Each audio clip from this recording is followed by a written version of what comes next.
m'appelle Michel Kern et je suis chercheur dans l'équipe Pomme d'Api du centre INRIA de Paris-Rocancourt.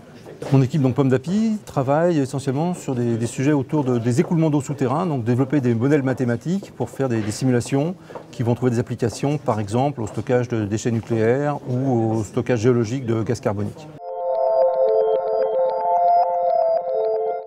Et les milieux naturels présentent un certain nombre de particularités.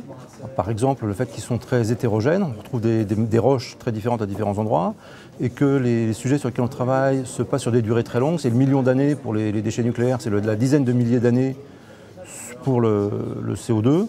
Et donc l'ordinateur est un des seuls moyens qu'on ait de faire des expériences virtuelles pour avoir une idée du comportement des choses qu'on essaie de mettre en place. L'animation que je vais montrer ici, c'est dans le cadre d'un modèle relativement simplifié où on va insister sur les interactions entre le transport de gaz carbonique dans le sous-sol et les réactions chimiques, montrer comment une bulle de gaz qui est représentée ici va se dissoudre dans l'eau et en même temps ça va entraîner la dissolution d'une roche qui est la calcite et l'acidification du milieu.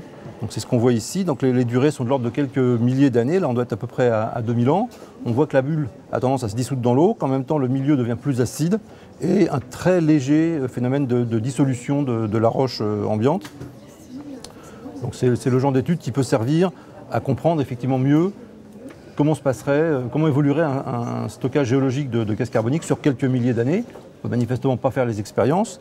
Et ici, le modèle est simplifié, mais on a insisté sur les interactions entre le transport et la chimie, qui était quelque chose qu'on ne savait pas bien prendre en compte auparavant.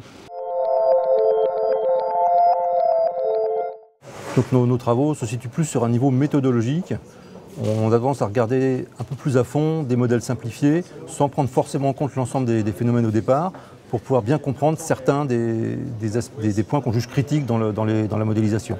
Et les contacts qu'on a sont plus avec des agences telles que l'ANDRA pour les déchets radioactifs, l'IFPEN ou le BRGM pour le CO2. On n'a pas eu beaucoup d'occasions, c'est une fois, de travailler avec des petites sociétés. Si les projets réussissent, ça voudra dire qu'on pourra avoir une meilleure sécurité, par exemple dans la manipulation, enfin le centre de stockage de CO2 de déchets radioactifs, ou que les projets d'enfouissement du CO2 pour éviter d'en relâcher dans l'atmosphère auront un succès.